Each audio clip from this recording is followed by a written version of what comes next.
Holland Wilcox acknowledges the traditional custodians of the lands on which this podcast is recorded. We pay our respects to their elders, past and present, and to all First Nations people joining us today.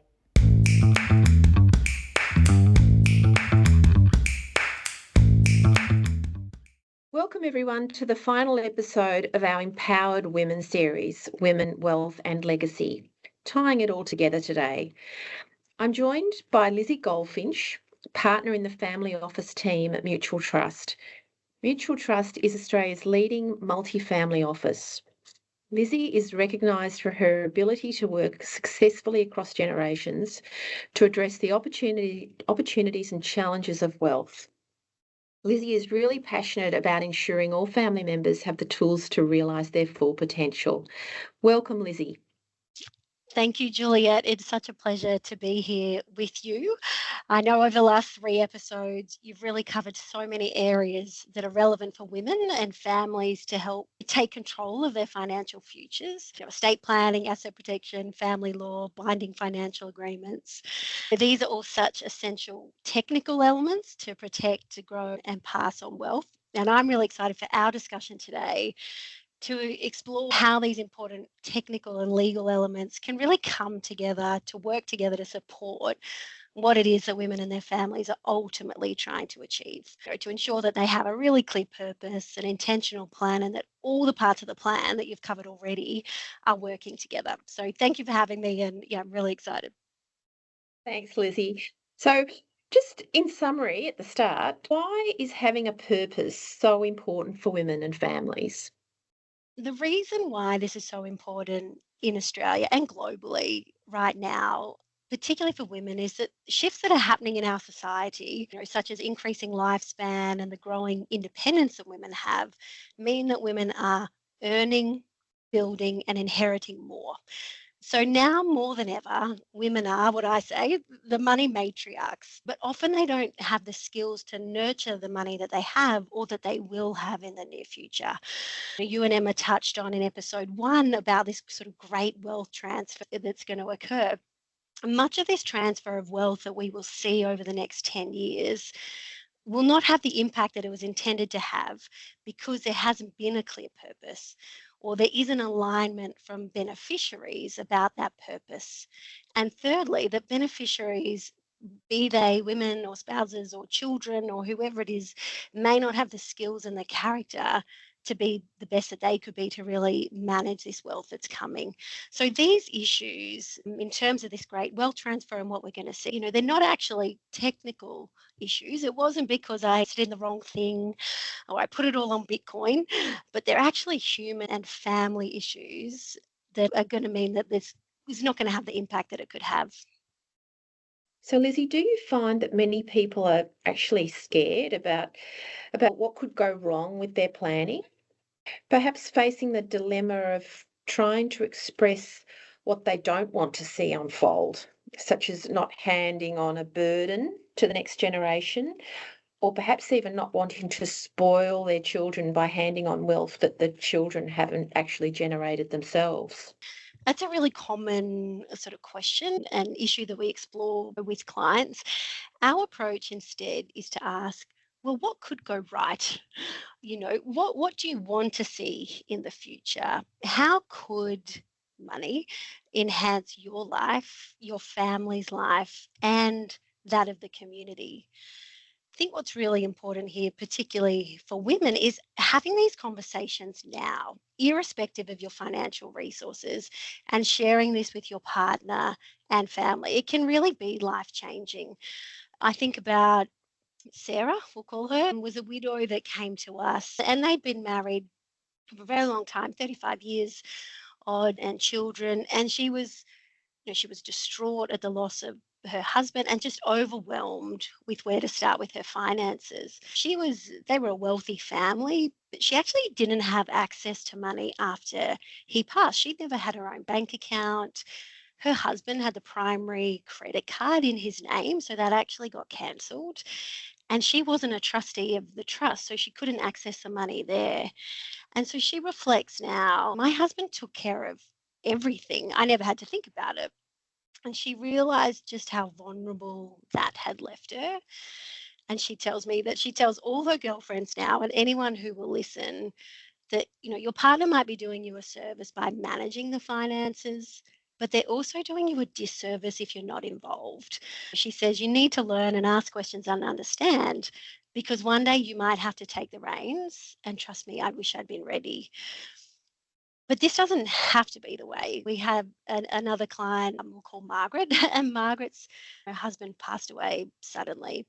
And they'd been clients of ours for over 7 years. And it was actually really it was devastating for the family, but also for us who had developed these really deep relationships with the family. And I think this is part of why I do this work. But when she let us know what had happened, I could say, there's nothing you need to worry about. You just need to focus on being with your family and planning a memorable celebration. And she is just so grateful for all the planning and the preparation that they had done. She just couldn't even imagine where she would have been during such a difficult time if they hadn't.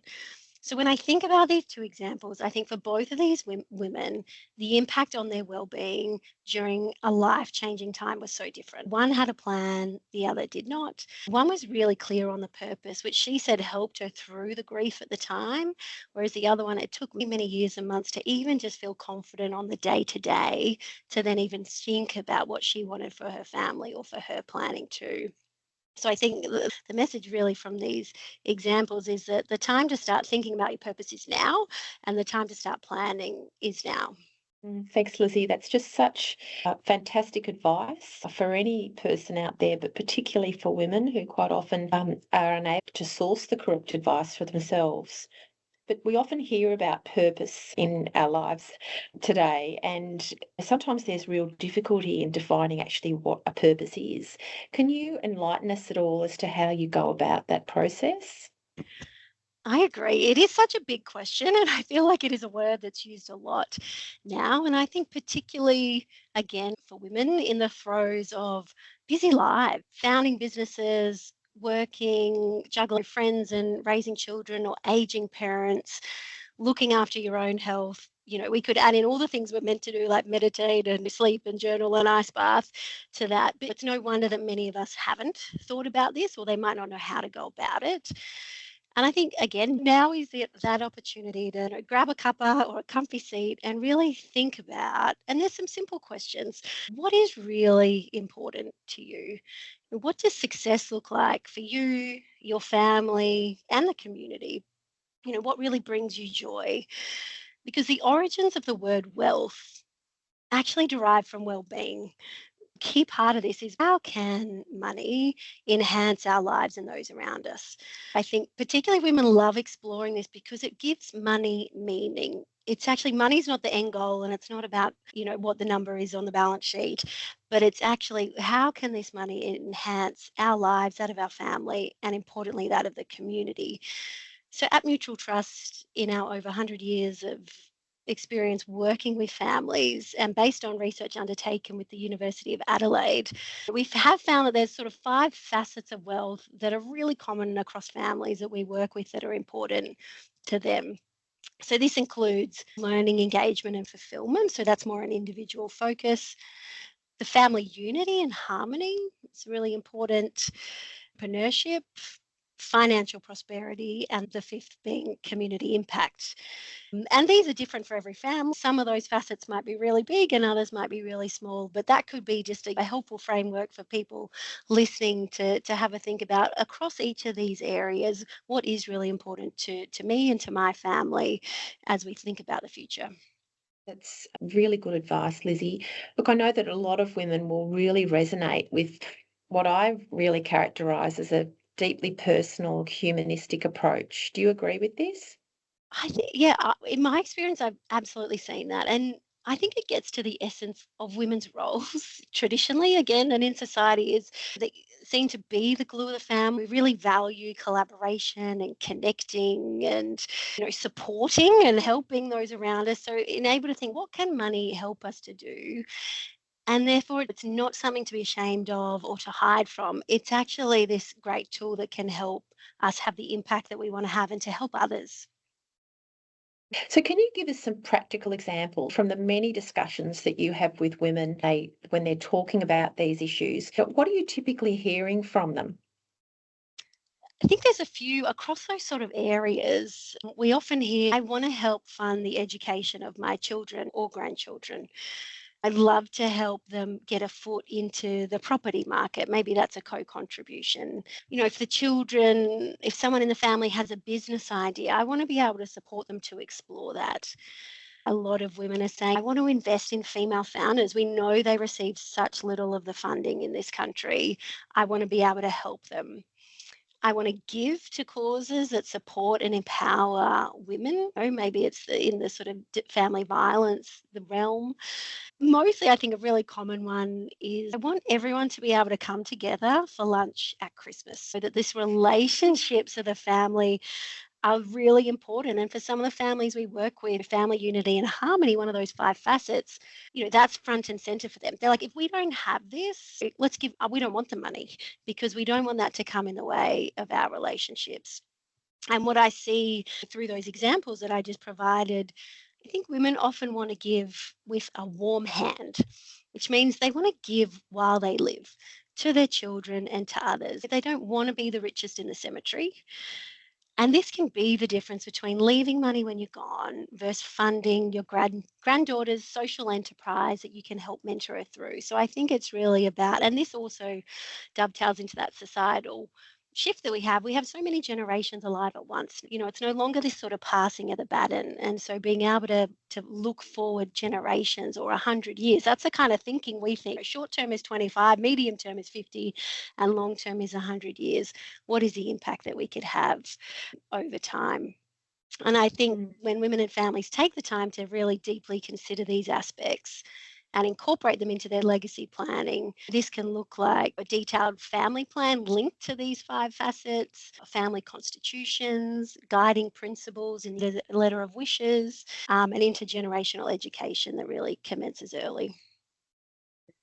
And we know we've both worked with clients where the discussion may start as the estate planning piece, so that the plans that they're thinking that they'd like to put in place when one of them is not here or they're both not here.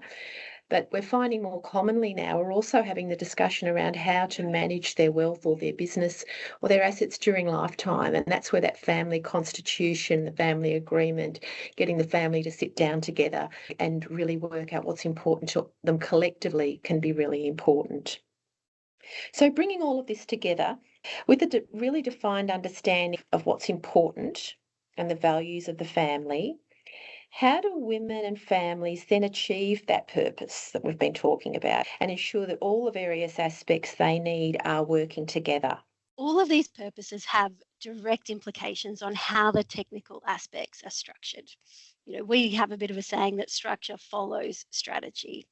So, if, for example, success to you looks like the family coming together for Christmas in 30 years' time, for some families, that might mean that your children and spouses can work together. They can manage a business or the community impact or an investment portfolio or the farm together. But for some families, the relationships might be great. They just don't want to have a sort of a professional or a business or a financial relationship together. So we'd be looking at how do we structure some of these things separately. If there are two children who can't be in the same room as each other, it's not going to make sense to have them as co-trustees or co-executors or managing things collectively. We just see where that blows up down the track. Other things that we think about, in addition to what you've already covered, you've covered sort of the family law, so asset protection, phase and wills, and other financial planning elements. We also then, linking to our purpose, dive into those facets a bit more. So if we think about financial prosperity, so that's the money. How is that managed? What is the return that we need to achieve or the risk that we need to take to achieve our objectives? If that is funding education and travel and supporting lifestyle and giving a certain amount away every year, actually, what does the portfolio need to look like to achieve that? Because if what's really important to you is leaving all your money to charity, that's a very different investment strategy to investing for 4 generations in the future. Similarly, looking at getting the assets in the right structures, ideally now to start with or through your estate planning, because that can save a lot of cost down the track. And we don't want to move assets around. So the taxes and the stamp duty and all those sorts of things. So are they in the right structure to optimize our plans over 25, 50, 100 years? If I want to give to my children, how do I protect that money?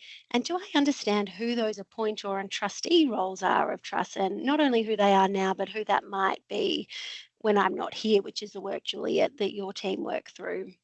Superannuation, what is the balance? Do I understand the implications of this on my passing or my partners and the potential tax implications? Is there some strategies or structures that we can look at around that now that might make sense? The community impact or philanthropy, what are those impact areas that are really important to me? In our experience, family philanthropy is so deeply personal. It's often because your family or individuals have navigated something, or grandma, passed away from X, or things that have really moved you deeply in your life. So, how can you use your time, treasure, talent, or ties to make a difference in these areas that you really care about? And then, in terms of the family unity and harmony, thinking about what is that succession, are the people in our family, if that's who it's going to, are they prepared? What is our legacy in terms of our values, not just the money? What values are really important to us? And how can we build the competence, the character, and the confidence of family members so they're prepared for the future? I think as you've been talking, Lizzie, I've just been considering just how universal these concepts actually are. So, for the women out there that are listening to this podcast, I think there's just so much that every woman can take from it. It's not just those that have got an expansive portfolio, but every woman, when they're considering their estate planning or their financial planning and how to manage their portfolio or their wealth going forward, it can touch on every one of them. So it's relevant for everyone to listen to. The key point for me here is those aspects that you've been talking about, Lizzie. How do we get them all working together? I think that's such a key point, Juliet, is that they do need to work together. They do need to be integrated. And I guess the best sound, if we think about an orchestra and maybe you're the conductor with the orchestra, is when these aspects are working harmoniously together, because we need the sort of left hand and the right hand talking to each other. If you're going to sell a business that might have a big capital gains event, might be a good time to explore setting up some of these things that you wish to do, or giving more to the community at that time. It's really important that they do talk together and they keep coming to be updated as well. And I think the aspect then is who and how do we do that, especially for women? We work with a lot of female founders and they're just so time poor, which again is not unique to female founders. But one of their key purposes is often, how do I grow this business? And I want to spend time with my family. If I'm not growing this business, I want to be spending time with my family. They don't have the time nor resources to necessarily be thinking about all this stuff each day, and they want to free up that headspace or the mental load around it. And so they want to have someone coordinating all these moving parts and then come together, if it's monthly or it's quarterly, to review all these aspects to the plan. If we know this is what's really important to us, here are all the things that are going on, the right structures, getting our wills done, setting up a grandchildren's education trust, or even just giving some of my BHP shares to my kids, is making sure that they have full control, oversight of that. They can see how it's going to the plan. And what I love is they come in and they ask the most amazing questions. They're so capable, as all women are, so capable. And then they get back to their day, either running the business or running the family. And I think women take on so many roles that some don't want to spend their weeks thinking about what happened in the US overnight and how that might impact their asset allocation and investments. But it is just so important to firstly define what you really want to achieve and then set in place a bit of a plan so that all these aspects come together. Because I think when that's in place, women and families have the best chance of achieving what matters most to them, creating a legacy they're really proud of, and having a positive impact in society. Yeah, transitions are inevitable. And we've spoken throughout this series about the different transitions that impact everyone, but particularly those that impact women. And despite our best endeavours to plan, life doesn't always go to plan. And I think, in fact, more often than not, life has other ideas. And we have touched on some of those, like divorce, widowhood, receiving an inheritance. They all impact or have an impact on us and the planning. So, Lizzie, in your experience, how can women be more prepared? I think, Juliet, from what you've shared, especially this sort of planning, unfortunately, it really is a matter of when, not if, some of these events will occur. Equally, it is so difficult, I would say, if not impossible, to think about your purpose during a transition or a very significant life altering event. It's a bit like the example I shared earlier. When that widow came to us, there was no way we were saying, "What's your purpose?" when she couldn't access money or when she was trying to navigate being an executor. It wasn't the time. So it's really hard to put your shoes on mid race. So that's why I think it's so vital to start this planning now and to have courageous conversations with yourself, with your partner, with your family at a time when it's not reactionary and when important decision makers still have mental capacity. If I go back to the story of Sarah at the start, who did have her ducks in a row when her husband had passed, one of the aspects that they found the most valuable in this preparation phase was what we call a fire drill. Firstly, we did some scenario planning, which I know, Juliet, we have done with some clients before when everyone was alive. And it's these big what if questions that you don't want to necessarily think about. What if this person passes? And what if that person passes? And what if both? What if one of the kids does? People don't always die in order. What if And the other important thing, Lizzie, is the incapacity possibility. Yes, yes. So people may still be here, but they've lost capacity Yes. to make decisions. So who's going to take over that decision making from them? So hugely important. And again, something with everyone living longer is something we're seeing so much more of. The other what ifs that we might do over and above capacity and death is what if World War III starts? Or what if someone gets in with the wrong crowd? And we're pressure testing those plans. And then secondly is having an actual fire drill file that contains not just the important documents, but practical things. Who to call? What do I do sort of day 1, day 30? And how to navigate when life throws these curveballs. From the simplest things such as insuring spouses, or everyone has their own access to some money, to how do we access online passwords, to where are the powers of attorney and the wills stored. And thirdly, again, and I think this is such a vital piece of the puzzle, is communicating these plans with the family when it's age appropriate to do. And I'm curious for you, Juliet, we say gone are the days when the wills are read in the lawyer's office, because I think so commonly for the families that we work with is you sharing these plans with the family now. And I must say, this doesn't have to include any numbers. I think that often scares people. It's actually not about the numbers, but it's about, again, starting with purpose. This is what my hopes are for the family or for this wealth. The high level structure, it might be as simple as you're all going to receive equal and fair, and there's going to be 3 separate buckets so you don't have to work together. And also, you might be an executor or a trustee or an attorney. What does that actually mean, and how can they be prepared for those roles? So, life events like divorce, death, or illness can shift financial responsibility overnight. And being financially empowered means being prepared, and not just for yourself, but for your family. I think this empowerment and this learning isn't just for women, and it's for everyone in the family. Thank you, Lizzie. That is fantastic advice and a great place upon which to close out this series. I really would like to thank my guests who have joined me over the last 4 episodes. Please reach out to us if you have any questions. I really hope that you've found the series informative and that it will empower you to seek the advice, make the plans, and take the next step, whether that be to put your estate plan in place or to review your plan, whether it be to obtain the right financial advice or some asset protection advice. It may simply be to start having some conversations to work out what's important to you and the wider family, and then to go from there in terms of obtaining the right advice.